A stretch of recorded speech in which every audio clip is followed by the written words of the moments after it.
इस पिक्चर से आपको समझ में आ जाएगा कि हम किस बारे में बात करने वाले हैं आज।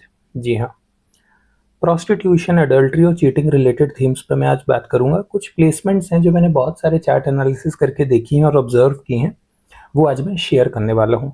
ये जो भी चीज़ें मैं शेयर कर रहा हूँ, ये कोई भी इस तरीके का फिक्स प्लेसमेंट नहीं है कि ये प्लेसमेंट आपने देखा तो सामने वाला ऐसा होगा ही होगा। बट हाँ, मोस्ट ऑफ द केसेस में आफ्टर थाउजेंड्स ऑफ चार्ट्स जो देखे गए हैं, मैंने खुद भी हंड्रेड्स ऑफ चार्ट्स जो देखे हैं, उसके बेसिस पे मैंने ये कुछ कॉमन प्लेसमेंट्स बताई हैं जो हमारी लाइफ में इस तरह की चीज़ों को लेकर आ सकती हैं। कई बार आप देखेंगे कुछ लोग हैं जिनका करियर भी इस तरह की फील्ड्स में बना होता है, प्रोस्टिट्यूशन रिलेटेड। सो उसको मैं डिटेल में यहाँ समझाता हूँ आज। देखिए, ये आपका फर्स्ट हाउस है, आपका असेंडेंट लग्न। यहाँ से फिर आप सेकेंड हाउस, थर्ड हाउस ऐसे देख सकते हैं। खासकर अगर आप देखेंगे ना, किसी का मून, मार्स और सैटर्न सेवन्थ हाउस में है तो उसकी वाइफ उस पर चीट कर रही होगी। या सिमिलरली किसी वाइफ का अगर मून, मार्स और सैटर्न साथ में है सेवन्थ हाउस में, तो बहुत हाइयर चांसेस हैं कि ऐसी प्लेसमेंट हस्बैंड को चीटिंग की तरफ लेकर चली जाए। इसी तरह से अगर वीनस और राहु सेवन्थ हाउस में बैठे, क्योंकि सेवन्थ हाउस हमारी मैरिज को रिप्रेजेंट करता है, तो ऐसे केस में भी देखा गया है कि थोड़ा किंक या एक्सट्रीम्स में किसी पर्सन की कुछ ऐसी चीज़ें हैं जो सोसाइटी में हम बहुत एक्सट्रीम लेवल पे मोरल मानते हैं। फॉर एग्जांपल, एक केस था तो उसमें एक पर्सन का एक प्रेग्नेंट वुमेन के साथ अफेयर चल रहा था ड्यूरिंग प्रेगनेंसी, तो ये हमने देखा है। इसके अलावा अगर नाइन्थ लॉर्ड, आप नाइन्थ हाउस देख सकते हैं, ये हमारे लक भाग्य का भी होता है। अगर यहाँ का लॉर्ड डेबिलिटेटेड है, हमारा अगर जुपिटर डेबिलिटेटेड है मान लो, तो सबसे बुरी चीज़ देखी गई है इंसेस्ट में, मतलब फैमिली में ही कहीं ना कहीं विद इन फैमिली रिलेशंस में, ब्लड रिलेशंस में अफेयर। इसके बाद अगर लॉर्ड है सेकेंड हाउस, सेवन्थ हाउस और टेंथ हाउस का टेंथ में बैठा, तो भी हम चीटिंग और प्रोस्टिट्यूशन रिलेटेड करियर्स में लोगों को जाते देखते हैं।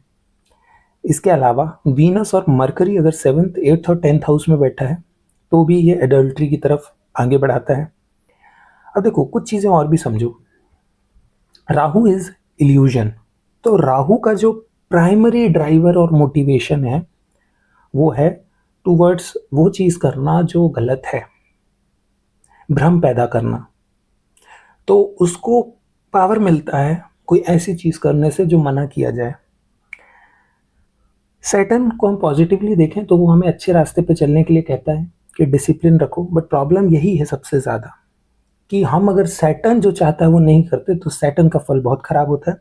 और सैटर्न टेंडेंसीज एक्सप्लॉइटेटिव ले जाती हैं, खासकर अगर दुष्ट स्थानों पे बैठ जाए, तो खासकर 6, 8, 12th पे, तो there is a high chance कि पर्सन जो है वो एक्सप्लॉइटेटिव हो जाए। और वहीं अगर सन हो तो वो डोमिनेटिंग हो जाएगा। मतलब हो सकता है कोई ऐसा पर्सन जो ऊंची पावर ऑफ पोजीशन पे बैठा है और वो अपने से छोटे लेवल पे लोगों को फेवर्स के लिए एक्सप्लॉइट कर रहा है। कॉर्पोरेट में सबसे ज़्यादा ये प्लेसमेंट मैंने देखी है। और अगर सिक्स्थ लॉर्ड किसी भी दुष्स्थान पे बैठा हो तो पर्सन का नेचुरल टेंडेंसी जाता ही है 6, 8, 12th में इन चीज़ों की तरफ।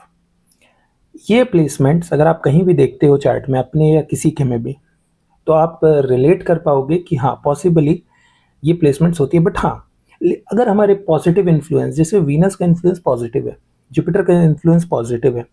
अब एग्जांपल देता हूँ मैं, एक एक पर्सन है, उसका सिक्स्थ लॉर्ड दुष्टान पे बैठा है, तो बाय नेचर उसको क्या जाना चाहिए, गलत रास्ते पे होना चाहिए, इन चीज़ों पे जाना चाहिए, इवन करियर बनाना है या गलत काम ही करने पे। लेकिन अगर वो पर्सन पूजा पाठ में अच्छा है, वर्शिप करता है और खासकर देवी उपासना करता है, तो ये जो सारा इन्फ्लुएंस है वो कट जाता है बाय वेरी रीज़न कि क्योंकि वो पर्सन जो फेमिनाइन एनर्जी उसको रिस्पेक्ट कर रहा है। क्योंकि जो जितनी भी हमारी प्लेसमेंट्स होती है ये मैस्कुलाइन और फेमिनाइन एनर्जीज के बीच की होती हैं। इसी तरीके से अगर आपका सैटर्न या सन डेबिलिटेटेड है या फिर नाइन्थ हाउस डेबिलिटेटेड है, जुपिटर डेबिलिटेटेड, लेकिन आप महादेव की उपासना कर रहे हो, विष्णु सहस्त्र नाम कर रहे हो, या किसी भी सबसे हायर रेलम की डीटीज की पूजा डेली कर रहे हो, ड्यूटी बाउंड होकर के 1 साल, 2 साल, 3 साल से करे आ रहे हो, इतनी लंबी कंसिस्टेंसी है, तो आप देखोगे कि ऐसे केस पे सामने वाले पर्सन की प्लेसमेंट कुछ भी हो, उसके माइंड में वो टेंडेंसीज हो सकती हैं, but they will not take any such actions. ये कंफर्म है। ठीक। तो ये जो प्लेसमेंट्स हैं, इनको आप कहीं भी चार्ट में देखते हैं तो एक चीज़ हमेशा याद रखें कि प्लेसमेंट्स अलोन इनफ नहीं है किसी भी चीज़ के लिए। सबसे बड़ी चीज़ होती है हम स्पिरिचुअली कहाँ खड़े हैं। कोई भी पर्सन है, वो विमेन की रिस्पेक्ट कर रहा है, उसका वीनस कितना भी खराब हो, कितना भी गलत हो, राहु वीनस कंजंक्शन हो या ना हो, वो इंसान गलत काम नहीं करेगा, क्योंकि वो राहु और वीनस दोनों के नेगेटिव इन्फ्लुएंस से बहुत ऊपर है, क्योंकि अब भगवान ने संभाल लिया है उसको।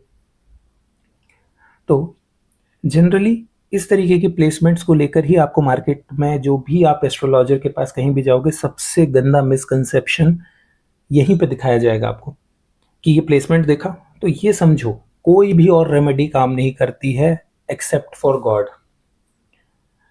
जब ग्रह होते हैं ना, तो ग्रहों से ऊपर उठना पड़ता है ग्रहों की शांति के लिए। ग्रहों की रेमेडीज करोगे, एक की रेमेडी करोगे, फिर दूसरे की करोगे, तीसरे की करोगे, ऐसे 2000 5000 रेमेडीज मुझे पता है बताने के लिए। रेमेडीज का अपना रोल है, बट वो शॉर्ट टर्म है, और इस वीडियो से जो मैं बताना चाह रहा हूँ वो लॉन्ग टर्म है। जब हम रेमेडीज बताते हैं तो वो शॉर्ट टर्म बताते हैं, 1 साल के लिए, 6 महीने के लिए, स्पेसिफिक सॉल्यूशन के लिए। बट जब किसी पर्सन की प्लेसमेंट ही किसी नेगेटिविटी को दिखा रही है, मेजॉरिटी केसेस में, 90% केसेस में, तो वहां जो लॉन्ग टर्म सॉल्यूशन है वो बस एक ही है, सबसे बड़ी शक्ति को पकड़ लो। तो अगर आपको भी कोई चार्ट एनालिसिस कराना है, कोई काउंसलिंग सेशन बुक करना है, तो डिस्क्रिप्शन से जाकर मेरे इंस्टाग्राम पे आप मेरे को मैसेज कर सकते हैं, बुक कर सकते हैं। आज की वीडियो के लिए इतना ही। कोई डाउट्स हैं आपको तो आप कमेंट करके पूछ सकते हैं।